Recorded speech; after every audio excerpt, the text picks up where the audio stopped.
से करीब 13.8 अरब साल पहले यह हमारा ब्रह्मांड सब कुछ इस परमाणु से भी छोटे गोले के अंदर समाया हुआ है।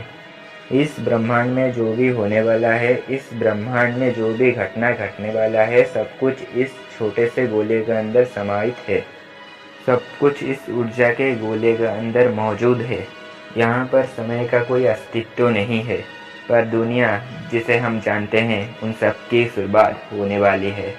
किसी रहस्यमय कारण के चलते एक आटम के साइज से भी छोटा ब्रह्मांड अपने अस्तित्व में आया।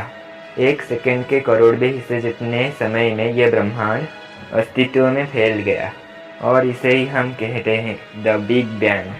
इस समय जो ब्लास्ट होते हुए देख पा रहे हो, ये सब ऊर्जा है, प्योर एनर्जी। ऊर्जा पूरी तरीके से फैल गई और इसी समय स्पेस का जन्म हुआ, और साथ ही साथ समय अपने अस्तित्व में आया, और ये एनर्जी करोड़ों साल तक फैलती रही और आखिरकार ये ठंडा होने लगा, और इसी ऊर्जा के चलते मैटर का फॉर्मेशन हुआ अरबों छोटे छोटे सब एटॉमिक पार्टिकल्स के रूप में, जिसे हम आटम कहते हैं। इलेक्ट्रॉन, प्रोटॉन, न्यूट्रॉन, इन सब चीज़ों का फॉर्मेशन हुआ। में 2 प्रकार की चीज़ें बनी थी। आधी थी मैटर, मतलब वो परमाणु और बाकी चीज़ें जिससे ये दुनिया बनी है, जिससे आप बने हैं, जिससे हर कोई बना है। और दूसरा था एंटी मैटर, जो मैटर का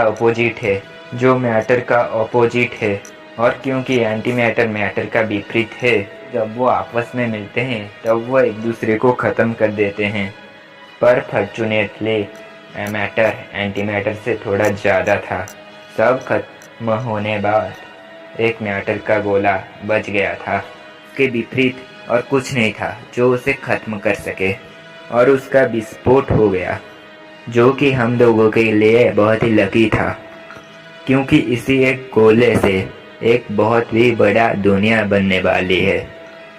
इसी एक मैटर के चलते तारों और ग्रहों वाला ब्रह्मांड अस्तित्व में आया।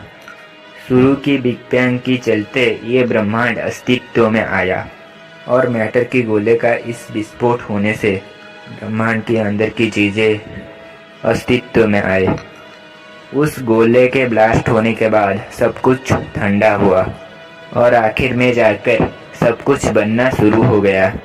ढोल जैसे दिखने वाले इस ब्रह्मांड में एक फोर्स अपना काम करने लगा। उस फोर्स के चलते हर एक एटम आपस में जुड़ने लगे, एक दूसरे के तरफ आकर्षित होने लगे।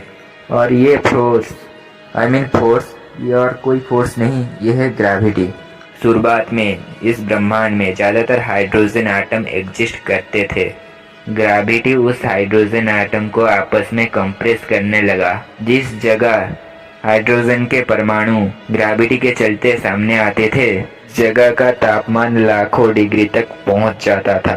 कंप्रेस होते होते जब एक जगह की तापमान करोड़ों डिग्री तक पहुंच गई, तब एक प्रक्रिया शुरू हो गई जिसे न्यूक्लियर फिजन कहा जाता है।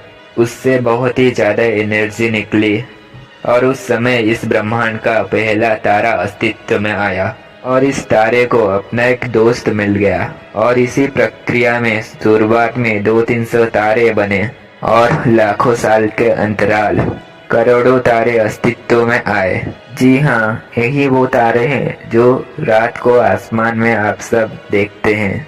वो ब्रह्मांड के शुरुआत में इसी तरह बने थे। धीरे धीरे ये तारे ग्रेविटी के चलते सामने आने लगे। वो आपस में एक ग्रुप में रहने लगे, और अरबों तारों का समूह इस ब्रह्मांड में दिखने लगा, और अलग अलग साइज और शेप का फॉर्मेशन हुआ।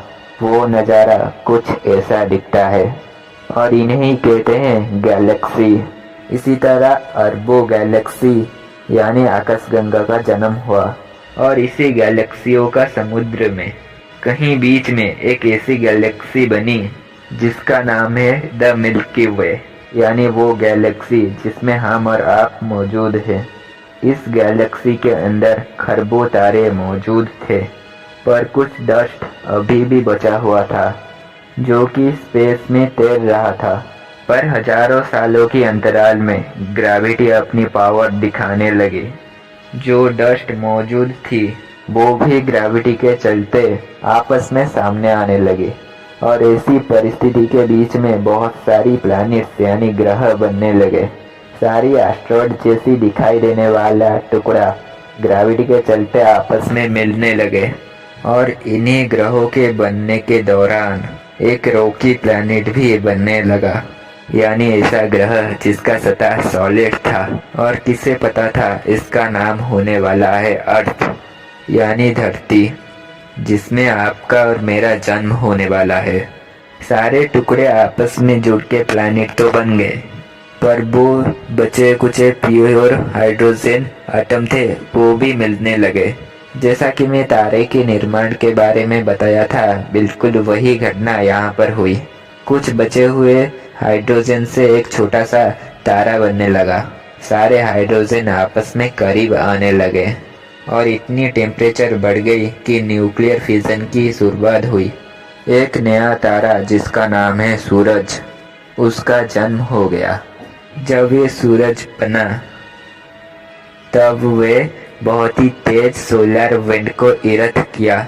इसके चलते बाकी सब धूल के कण सोलर सिस्टम के बाहर चले गए और सौर मंडल में वहीं 8 ग्रह और उपग्रह बच गए जो कि साइज में बड़े थे और सौर मंडल वैसा दिखने लगा जैसा वो अभी दिखता है। सिस्टम के बाहरी तरफ बहुत सारे गैस के प्लैनेट बन चुके थे, जैसे जुपिटर यानी बृहस्पति, सैटर्न यानी शनि ग्रह, यूरेनस यानी अरुण ग्रह और नेपच्यून यानी वरुण ग्रह। और सोलर सिस्टम के अंदर के तरफ इन रॉकी प्लैनेट्स का जन्म हो गया था, यानी ठोस सतह वाले ग्रह जैसे मर्क्यूरी यानी बुध ग्रह, वीनस यानी शुक्र ग्रह, मार्स यानी मंगल ग्रह और आखिर में हमारी प्यारी सी धरती।